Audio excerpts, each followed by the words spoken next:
La goule.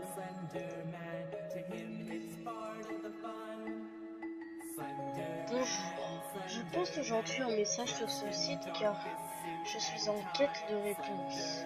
J'ai emménagé il y a tout juste 2 mois dans mon nouvel appartement. Il y a environ une semaine, j'ai décollé le papier peint pour peindre les murs.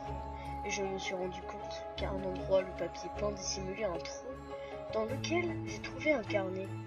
Le trou était profond dans le mur, mais l'épaisseur du carnet comblait sa largeur, ce qui rendrait le trou absolument invisible une fois recouvert.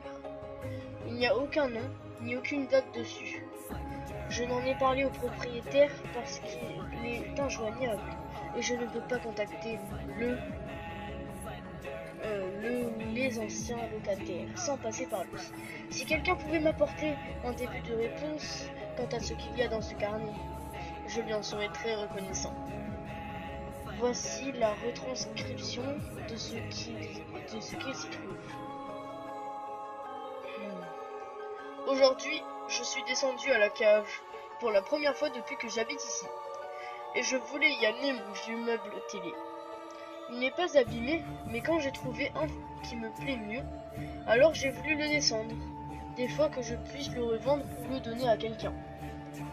En arrivant dans la cave, malgré le fait que la lumière soit très faible, j'ai trouvé mon box assez vite parce qu'il porte le numéro de mon appartement. Il était au fond du couloir, face à moi, pas comme les autres qui étaient disposés face à face sur les côtés. Juste avant d'ouvrir la porte, je me suis rendu compte qu'il y avait comme un ronflement qui venait de l'intérieur. J'ai attendu pendant au moins 10 minutes avant que ça s'arrête. À ce moment-là, j'ai regardé entre les planches de la porte. J'ai vu quelque chose se déplacer à 4 pattes dans la largeur du box. Comme ses yeux reflétaient la lumière, j'ai pu voir que ça regardait vers moi. Ça respirait fort aussi, comme si ça avait la gorge prise. Au bout d'un moment, qui m'a paru long, c'est arrivé vers moi en rampant très rapidement. Ça a collé sa tête à la porte, au niveau de la mienne, et ça m'a reniflé. Son haleine puait le rat mort, l'urine et la terre humide. Je suis remonté chez moi à la vitesse de l'éclair. Je ne sais pas ce que c'est, mais ça me terrifie. Pourtant, j'ai tellement envie de savoir, je n'arrive pas à arrêter d'y penser. Aujourd'hui, je suis redescendu à la cave. Quand je suis arrivé, j'ai regardé en premier coup sans la lampe. La chose était une boule collée au milieu du mur du fond et avait l'air de dormir. Ensuite, j'ai allumé la lampe et je l'ai collée contre la porte, à un endroit où les planches se séparent. Je n'ai pu la voir qu'une ou 2 secondes, avant qu'elle n'aille se réfugier dans un coin d'ombre, en rampant et en poussant un grognement. Une partie de la lumière lui était arrivée en plein dans les yeux et l'avait réveillée d'un coup. Cette chose ressemble à une femme, vieille et desséchée. Sa peau est grise et craquelée, et elle est horriblement maigre. On dirait un cadavre. J'ai même cru voir ses côtes et les os de ses coudes dépassés. Les ongles de ses mains sont noirs et cassés. Pas étonnant, vu qu'elle rampe en s'agrippant au sol et en poussant sur ses pieds. Mais le pire, ça reste son visage. Son crâne est parsemé de touffes de cheveux longs et blancs, extrêmement fins. Tout le quart avant du côté droit de sa tête est dépourvu de peau. On voit son os dépecé, entouré par des bords de chair noire pourrie. Ses yeux n'ont pas de paupières et ne sont que de grosses billes noires luisantes, bien trop grosses, enfoncées dans son crâne. Elle n'a pas de nez non plus, pourtant, la forme du trou qu'elle a à la place laisse penser qu'il devrait y en avoir un. Et sa bouche, mon Dieu, sa bouche. Elle n'a pas de lèvres et a à peine quelques grosses dents cassées, jaunes, noires et très espacées. Certaines sont carrées, d'autres pointues, mais pas naturellement, comme si elle les avait cassées pour les rendre comme ça.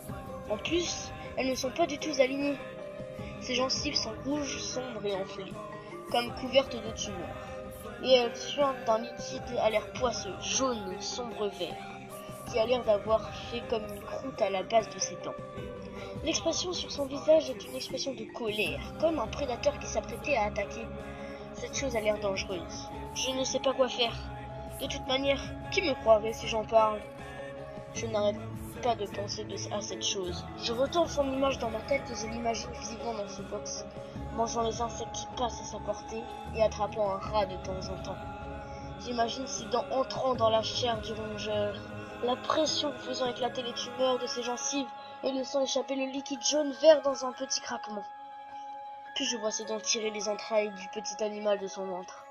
Alors qu'il est encore vivant, se tortillant de douleur et de peur, et couinant comme un jouet en caoutchouc. Plus j'y pense, et plus je trouve à cette chose quelque chose de noble, de beau même. Ça fait plusieurs jours que je passe quotidiennement au moins une fois par la cave. Je tapote contre la porte pour faire savoir à la chose que je suis là. Et je m'assois en tailleur, le dos et la tête collés à la porte. Au début, elle se méfiait, sûrement à cause du coup de la lampe. Mais petit à petit, elle s'est mise à s'approcher de plus en plus de la porte, pour finalement se mettre à me renifler. Hier, elle a même passé ses doigts entre les planches pour me toucher les épaules et les cheveux. Je crois qu'elle commence à s'habituer à moi. À vrai dire, même moi je m'habitue à elle. Et au final, son haleine n'est pas si dérangeante que ça. Je le savais! Elle s'est habituée à moi. Et ça fait même plusieurs jours que quand j'arrive, je l'entends venir à la porte pendant que je traverse la cave. Elle sait que c'est moi, et elle a même l'air heureuse de me voir. Maintenant, elle passe à chaque fois ses doigts entre les planches pour me toucher. Elle essaye même de passer son regard pour me voir. En réponse, je touche ses doigts, comme ça elle sait que je suis en confiance. Je crois que je pourrai bientôt essayer d'entrer. Je l'ai fait. Aujourd'hui, j'ai ouvert la porte et je suis rentré dans le box. J'ai bien sûr fait attention de bien refermer derrière moi. Je me suis mise en tailleur au bout de la pièce, ce n'était pas très confortable parce qu'il y avait plein de petits os au sol, sûrement les vieux repas de la chose. Elle a rampé vers moi, puis elle s'est accroupie juste en face de moi. Elle a passé un bon moment à me renifler, mais elle a fini par toucher mon visage, comme un aveugle qui cherchait à se présenter quelqu'un, ce qui est bizarre parce que ses yeux brillent dans le noir. Ça voudrait dire qu'elle peut voir dans l'obscurité normalement. Néanmoins, je l'ai laissé faire, et tout s'est bien passé. La voisine du premier m'espionne. Aujourd'hui, en descendant l'escalier, elle a ouvert sa porte pile quand je suis passé devant chez elle. Elle m'a dit que ça suffisait, que tous les jours elle m'entendait descendre à la cave et elle m'a demandé ce que je pouvais bien y fabriquer. Je lui ai répondu de s'occuper de son gros cul flat et de laisser les gens utiles à la société vivre comme ils le voulaient. Elle a tellement été choquée qu'elle est rentrée chez elle et a verrouillé sa porte. Espèce de vieille pute. J'ai aucun compte à lui rendre. Non mais... Hier, ma pauvre petite chose avait l'air très mal en point. Je ne savais pas ce qu'elle avait. Elle était tabossée au mur du fond, les bras le long du corps quand je suis arrivée. Elle poussait comme des cris de douleur. J'ai essayé de comprendre ce qui n'allait pas. Elle n'avait pourtant pas l'air blessée, ou quoi que ce soit. En tout cas, elle a dû comprendre que je cherchais à l'aider puisqu'elle a fini par me regarder. Et elle m'a montré sa bouche ouverte du doigt. J'ai tout de suite compris qu'elle avait faim. Je lui ai donc descendu une entrecôte que j'avais dans le frigo. Je me suis dit qu'elle la préférait crue, et j'ai eu raison. Dorénavant, je vais lui apporter à manger tous les jours, comme ça elle ne manquera de rien. Et au moins, comme elle n'a pas l'air de déféquer, ou peut-être qu'elle est scatophage, je n'aurai pas à nettoyer. Tout se passe bien avec ma petite chose, elle mange correctement, et elle a l'air en forme. Le seul problème, c'est cette connasse de voisine. Elle parle de moi aux autres locataires, mais comme ils doivent la croire à moitié folle, personne ne la prend au sérieux. C'est dingue ce qu'elle pue m'énerver avec son air accusateur et la peau de son cou qui tremblote quand elle parle. J'ai envie de la cogner, et j'ai même pas la façon dont elle me regarde. Je ne sais même pas qui elle croit impressionner, cette espèce de vieille connasse. J'ai discuté avec un voisin aujourd'hui. Très sympa. On a parlé de la vieille du premier. Il m'a raconté avec un air amusé qu'elle disait à tout le monde que je gardais quelque chose dans ma cave.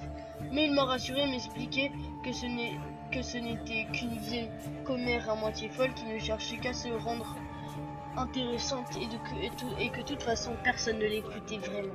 Sur ce point-là, j'avais vu juste. Il a aussi dit que de toute manière, je pouvais aussi bien héberger un troll là-dedans, que ça faisait des années que personne ne descendait plus. Je lui ai quand même inventé l'excuse comme quoi je faisais des travaux de rénovation chez moi et que je l'entreposais les pots de colle et de peinture en bas parce que je ne supporte pas l'odeur, histoire de ne pas éveiller le moindre soupçon. Ma chose et moi commençons à être vraiment liés. Maintenant, quand je descends, elle vient se coller à moi. Elle me caresse, elle essaye même de m'embrasser le cou, mais forcément elle n'y arrive pas comme elle n'a pas de lèvres. Aujourd'hui, je lui ai rendu ses caresses, j'ai touché sa poitrine, elle était rêche et tombante, pourtant je crois qu'elle a aimé ça. Moi par contre, je suis certain que j'ai aimé ça.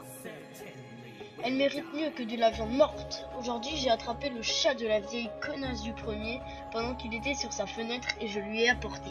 Elle a poussé des grognements de joie et des raclements de gorge en le voyant. Elle l'a mangé jusqu'au dernier morceau et n'a laissé que son squelette.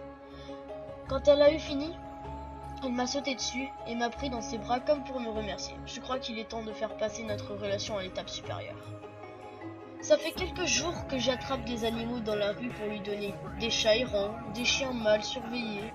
À chaque fois, elle est heureuse de manger de la bonne viande encore palpitante et saignante. Pourtant, je voudrais lui offrir quelque chose de vraiment spécial. La soirée d'hier a été magnifique. En rentrant chez moi, j'ai vu une mère qui cherchait quelque chose dans le compartiment de sa poussette. Comme elle n'avait plus les yeux sur son bébé, j'ai saisi l'occasion. J'ai pris le mioche et j'ai couru le plus vite possible jusque mon immeuble. Je l'ai entendu appeler au secours derrière moi, mais j'étais déjà hors de sa vue. Elle n'a même pas pu me voir en fait, parce que j'ai juste après avoir pris le gosse, j'ai tourné derrière un immeuble. Par contre, ce petit con n'arrêtait pas de gueuler. En plus, il était vraiment moche avec sa gueule de bulldog, sa grosse tête et la morve qui lui coulait du nez. Du coup, je l'ai frappé en plein visage pour le faire taire. Ça a marché. Il avait le visage enflé et violet. Il saignait même un peu, mais il a fermé sa grande gueule. En même temps, il avait l'air à moitié inconscient. Mais bon, passons. Je lui ai apporté à ma petite chose. Elle a adoré. Elle a même tenu à partager son repas avec moi. Maintenant, je suis sûre qu'elle m'aime. J'ai attrapé la vieille du premier dans la matinée. J'ai réussi à l'assommer. Là, elle est dans la cuisine, un torchon en boule dans la bouche pour pas qu'elle gueule si jamais elle se réveille. Et du fil de fer serré en bas des épaules et en haut des cuisses, ça va lui couper le sang dans les membres et ça le rendra plus facile à mâcher. Car ce soir, j'offre à ma petite chauve-souris le repas de sa vie. C'était vraiment la plus belle nuit de ma vie. J'ai descendu la vieille vers 23h et on a commencé à manger. Ma petite chose avait l'air ravie.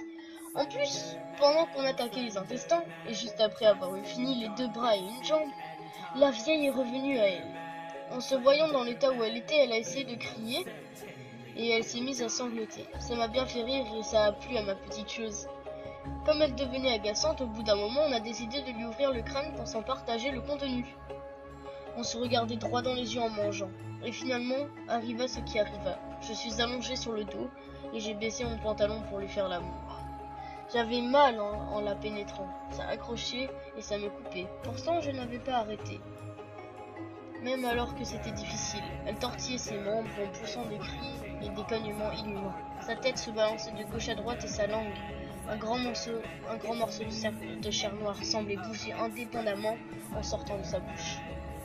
Au bout d'un moment, j'ai fini par venir et je suis sortie d'elle.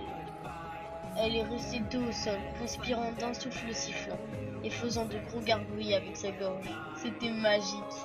Les gens de l'immeuble se posent des questions sur moi. Il est temps de rejoindre ma petite chauve-souris dans la cave. Je m'arrangerai pour sortir de temps en temps parce qu'il faut bien se nourrir. Là au moins, ils ne viendront jamais me chercher. Je ne vais pas détruire mes notes, je vais me contenter de les cacher quelque part dans mon appartement. Notre histoire est trop belle pour être effacée. Et qui sait, peut-être qu'un jour quelqu'un lira ces lignes et comprendra ce qu'est le vrai amour. Une fois que ce message sera terminé, j'amènerai ce carnet à la police. Pas question que je descende seule à la cave. Il n'empêche que je ne comprends pas ce que j'ai lu et que j'aimerais recueillir des avis, des idées, n'importe quoi. Pitié!